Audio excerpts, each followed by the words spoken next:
हिसाब से आज का दिन हिंदुस्तान के युवा के नाम है। सुसाइड का सुन लिया है। 17 साल के बच्चे, 19 साल के बच्चे, 20 साल के बच्चे, कहने के लिए तो ये सुसाइड है, लेकिन ये मेरे हिसाब से सुसाइड नहीं है सर, ये इंस्टीट्यूशनल मर्डर है। जो कोई भी सरकार में होकर देश के युवा को कहता है कि वो आतंकवादी है, वो टेररिस्ट है, 17 साल के 18 साल के बच्चों को आप टेररिस्ट का टैग देते हो, एंटी नेशनल का टैग देते हो, ये हमारे देश का डेमोग्राफिक डिविडेंड है सर। और अगर इसी को आप ऐसे ट्रीट कर रहे हैं तो लानत है ऐसी सरकार पे सर, मेरे हिसाब से। कॉकरोच जनता पार्टी यानी उनके फाउंडर जंतर मंतर पर जिस तरह से कहा गया था कि आज उनका एक दिन का शांतिपूर्वक धरना प्रदर्शन किया जाएगा, यानी कि जिस तरह से सीजीआई का बयान आया, सीजीआई के बयान के बाद युवाओं को जिस तरह से उन्होंने कहा कॉकरोच, उस एक शब्द से इतना बड़ा बयान उठाया, उसी के साथ साथ हम इस समय जंतर मंतर हैं, यानी मीडिया भी है, पुलिस भी है, यानी महिला भी है, महिला के साथ युवा है चेहरे, बुजुर्ग चेहरे, कई ऐसे चेहरे हैं, तो उन सब के साथ ही हमारे साथ एक महिला है, इनसे जानना चाहेंगे कि यानी आप एक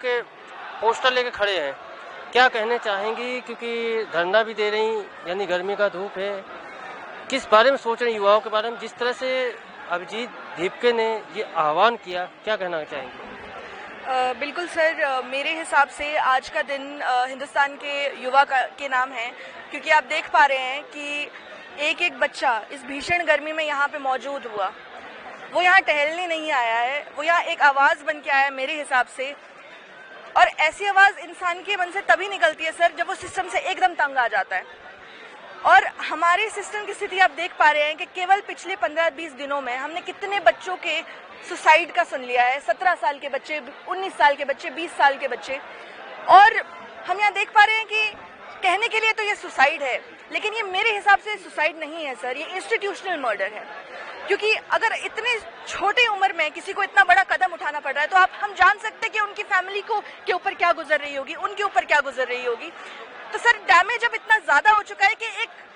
अब बात अकाउंटेबिलिटी में नहीं रुक सकती है, अब आपको रिजाइन ही करना पड़ेगा। और जो कोई उनके पीछे खड़ा है, उनको प्रोटेक्ट कर रहा है या फिर कह रहा है कि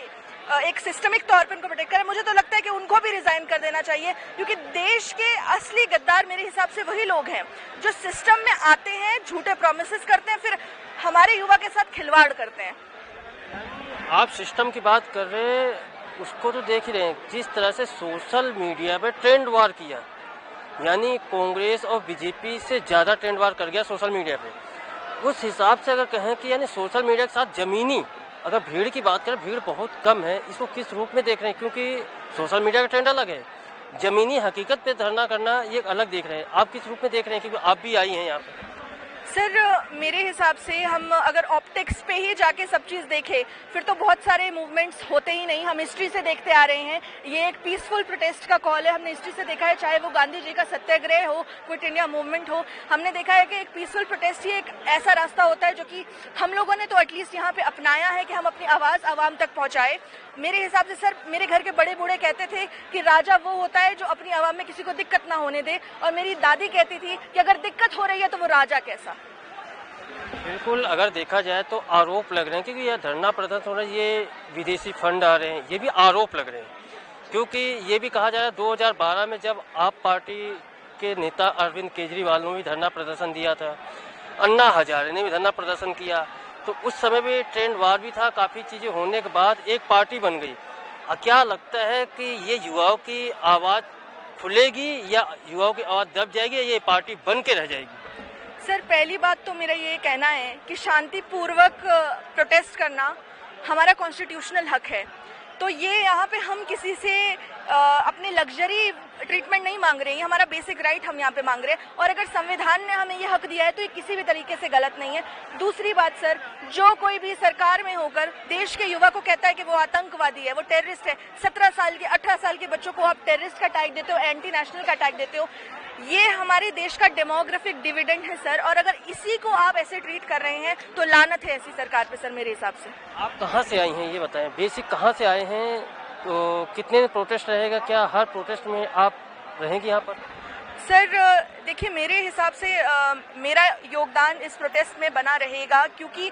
मैं एटलीस्ट ये कहूँ कि आप कॉकरोच जनता पार्टी को सपोर्ट करें या ना करें, लेकिन कॉकरोचेस को सपोर्ट करना नीड ऑफ द आवर है आज की डेट में। और सर, मैं हिमाचल प्रदेश के एक छोटे से गांव से आई हूँ। मेरे पिता ने भी बहुत संघर्ष करके, मेरे माता पिता ने बहुत संघर्ष करके मुझे पढ़ाया है, तो मैं अच्छे से समझती हूँ कि इतने साल पढ़ा के संघर्ष करते हैं हमारे माँ बाप, अपने खर्चे कम करके हमारे ऊपर लगाते हैं कि हमारा बच्चा एक दिन कुछ बनेगा, और फिर ये सिस्टम हमारे साथ धोखा करता है। तो फिर ये धोखा सिर्फ हमारे साथ नहीं होता है सर, हमारे पेरेंट्स के साथ होता है। उनकी लाइफ की जमा पूंजी वो इकट्ठा करके हमारे पीछे लगाते हैं। तो आई थिंक ये एक हायर लेवल पे जो पूरी सोसाइटी के साथ अगर कोई धोखा कर रहा है, तो उनको डेफिनेटली अपनी गद्दी छोड़नी ही चाहिए।